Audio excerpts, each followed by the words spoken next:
Hey guys, so this is Dr. Sangwan, and as you know that in part 1 of this video, you learned the indications for emergent and non-emergent elective tracheostomy, and then you had the second part, which was the anatomy, and the third part was laying out the kit. So now we are doing a actual tracheostomy. How do I do it? And this screen out here should actually be on the side so that both you and the operator of the bronchoscope can see that screen at the same time. And the reason you want to put it on the side and the reason you want to do the tracheostomy this way is because when you do that, when you move left, it moves left on the screen. When you move right, it moves right on the screen. Whereas if I face the patient's head, what happens is if I move left here, I move right on the screen there. And when I move right here, I move left on the screen there, and that becomes way complicated for new people and sometimes even for people who have done this for a living. Okay, so first things first. At this time, the patient is awake and they have been positioned for the tracheostomy.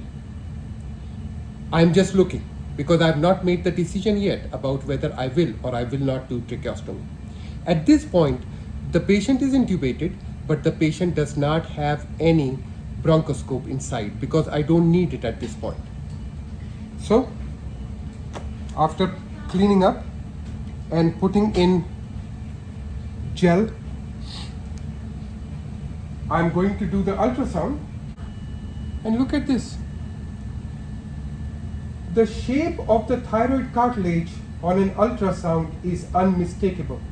And this is especially useful in a patient with a fat neck or sometimes in a woman because you really can't see where the neck is.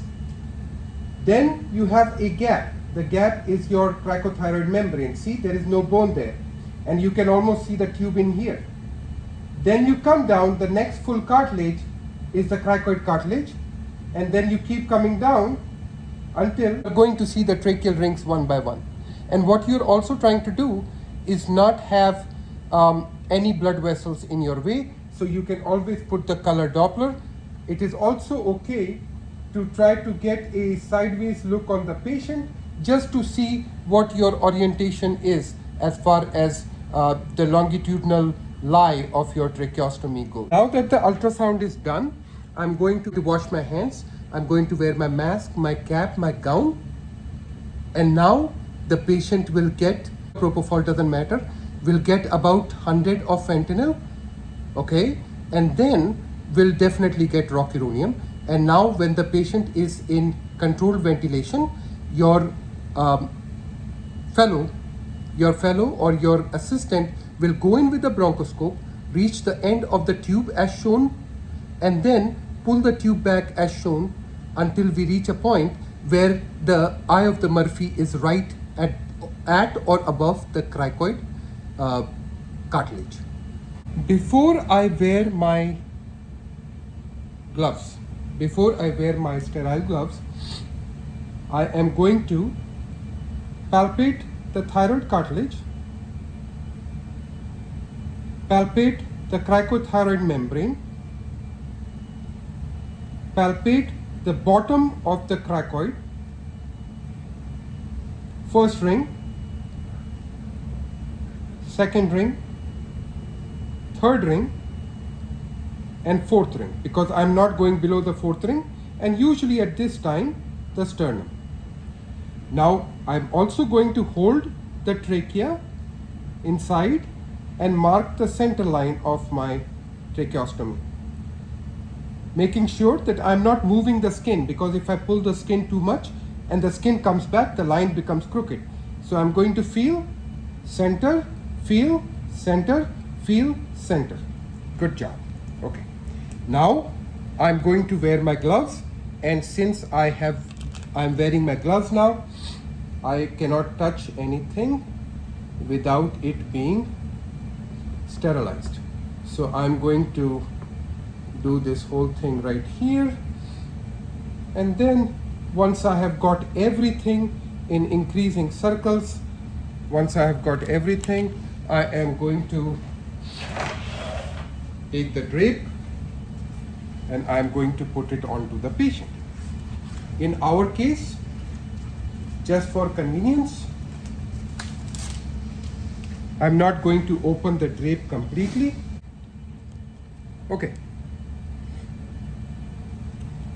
I'm going to palpate the thyroid, the end of the thyroid, cricothyroid membrane, cricoid cartilage, first ring, second ring. And look, if I am below the ET tube, you can see it. If I am below the ET tube, only the trachea moves. Whereas if I am above the ET tube, and you can zoom in on that, the whole ET tube moves. Okay, so you see, right now I am below because only the trachea is moving. So at this point, I do my lidocaine injection. Okay, and after making a wheel on the skin, I'll face this way. I'm facing this way. I'm looking at the screen this way towards the patient's leg, and making myself 90 degrees to the lay of the trachea. I'm going to go in, and as soon as I enter the skin, I'm going to start pulling back, and until I feel my needle come in. Okay, and this is what I'm talking about. Right is right and left is left if I am looking this way. If I am looking that way, when I turn right, look, my needle is left, and when I turn left, my needle is right. How confusing is that? Now, having done this and being in the center, I'm going to spray some lidocaine. Okay, beautiful, beautiful. Next thing is to take the actual needle, bevel down, in this case, find that space again, find that angle again, and if you are hitting a cartilage, adjust up or down, and here we come in. Beautiful. Look, okay? And before I touch the posterior wall, I'm going to angle it down, and I'm going to put just the plastic sheath in. Okay, there you go. I'm angling it to help the plastic sheath in. At this time, I quickly take my guide wire and make sure it is going down. Okay, and there we go. We see our guide wire going down the trachea. Okay, beautiful. I will remove my plastic catheter and simply leave the guide wire in. Okay, there is no doubt the guide wire is in. At this time, I make just like a center line, I make a vertical cut, making sure that the cut is adjacent to the guide wire, and also that the guide wire is actually part of this. Okay, and quickly I'm going to take the pre-lubricated short dilator, punch dilator, and I am going to remember my angle and punch exactly like that. Okay, you see, exactly like that. And I'm going to hub it, and if needed, I'm going to change the angle so that it is not doing anything to the posterior wall. Good job. Now comes the curved dilator. It has a black mark. Before we do this curved dilator, we put in our guide wire stiffener that goes over the guide wire and prevents it from kinking. I will first go in straight. I'm coming in straight. I'm not turning. Straight as in the last segment here. I come in straight until I see that black mark. You see that black mark? Right there. Once I see that black mark, I start turning. And I keep turning. And I keep turning. And I keep turning. Until I see the black line. Okay? So I'm still turning. There comes my black line. There it is. Okay. Now, I remove everything. I remove the curved dilator. But what I don't remove is the guide wire and the other white guide. Now I have my preloaded tracheostomy tube. And look, it is married. There is no difference. And now I hold it like I'm telling you how to, so that we are one. I'm going to place it over my guide wire. So here it is. And then I'm going to make sure that I pull back until I see the black line again. Okay, in a second we are going to see that black line. You see that black line? That black line, the tracheostomy needs to be resting onto that black line. Otherwise, you will have a gap, and the skin does not take good for gaps. Okay? And now again, I'm going to go in straight. I'm going to go in straight until I see the black, and then I'm going to go in straight again until I see the first part of my dilator, and then I keep going straight. I'm not changing, I'm going straight until I see the first part of my tracheostomy tube. At this time, I start making a turn back, and I'm done. From here,